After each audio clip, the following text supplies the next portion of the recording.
Ezinye izinto kodwa-ke kumele sinikhuze kuzona uma siniphapha.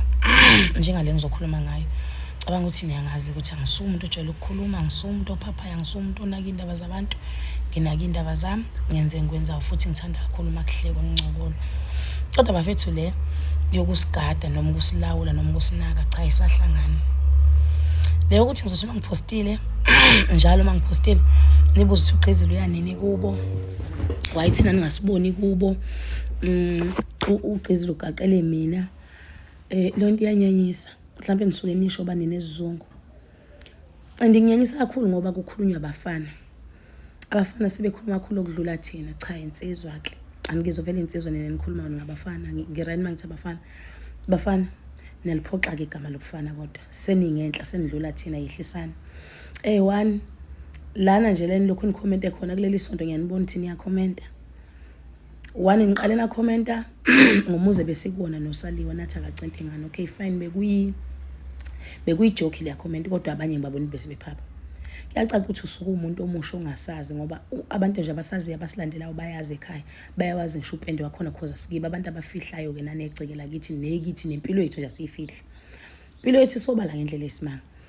Sike sashutha nje sikomunye umuzi kunotshani nasizakala ngakho nangena ngakho kwasha kwacima shacima. Okay fine sharp, bekumfana nalapho ngikho-ke lapho cause ngithathe njengomdlalo. Kuzoba uGqizile ushuthe benomsweli besendlini yami okuyindlu futhi noSaliwa akavela kuyona intshontsho phuleni.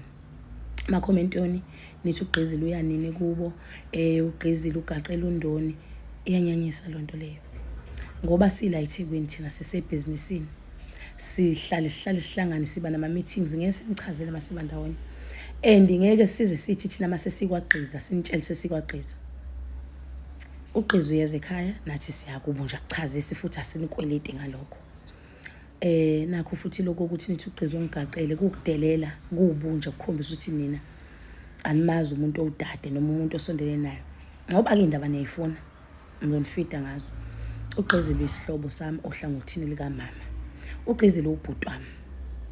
Akukho kungenzeka futhi noma ngathiwa siyadelela-ke. Angicabanga ukuthi singadelela uSaliwa, uGqizile ngadelela uSaliwa, mina ngadelela uSaliwa. Lamanyala eniwenzayo nina nomnuku lobo bongakwazi ukuhloniphana. Ngiphinde ngingenelele futhi leke izingane ngisebenza nazo ogandaganda owelile amanyala enihleze nakhomenta manibona sipostile nithi intombi zoSaliwa abayitamzela. No. Lapha ekhaya safundiswa ngenye indlela.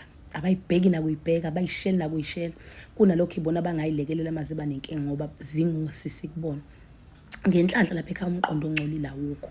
Yingakho mhlambe kunezingane eziningi nazi ukuthi ezasekhaya. Okungezona ezasekhaya ngoba ziyabona ukuthi kunothando, kunokuvikeleka, kunayo yonke into ongayithola uma umuntu esifazana odinga ukukhuselwa oyidingayo.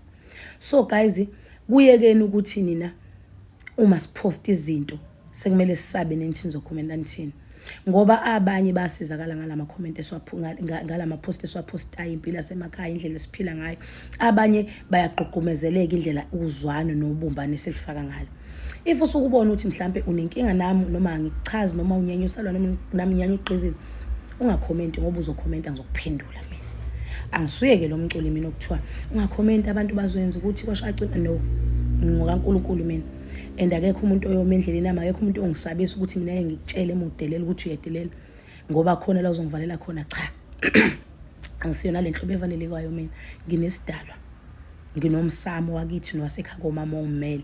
Angisatshiswa ngaleyo nto ukuthi hawu bazovalela. No, cha. Ngiyahlonipha abantu, ngiyabathanda, ngihlezi ngiyihlekela kodwa niyaqina and kumele kube khona onikhuzayo guys. Ngicela niyekeni ukuphapha ngoba nizokwenza ukuthi mhlambe sigcine singabe sisaposta, sigcine singabi no TikTok kanti akugcini ngamancoko. Khona abantu abakwazi ukuphila, khona abantu abakholelwa kuthina, khona abantu abakwazi ukuxoxa nathi. So if ngikupostile uyabhoreka, iyekeni-ke leyo ukuthi uGqizile yini ondoni bengakwagqizile. Mase ngiposta sikwagqizile uzothini? Uzophinde ufune enye ipic noma enye video? Asiphilele ukuyiprova kunina thina guys. Seningena ey'ntweni ey'julile ey'nganidingi kanti nina nazi la kumele niphele khona. Yazi ukuthi nina niye nisiquestione izinto ngiyibuza lo muntu iniko way right ukuthi ngiquestione ngalento. No guys, yehlisana. And kubhlungu zinsi abafana asebenza lento. Hayi senimanzi bafana. Kodwa ke phela nisengabafana nisazokhula nibe zinsizwa. ayixabeneke kodwa lungisani. Valani imilomo. Thula uma ungazi uzothini. Ngeke ufe ngokuthi akhomentanga guys.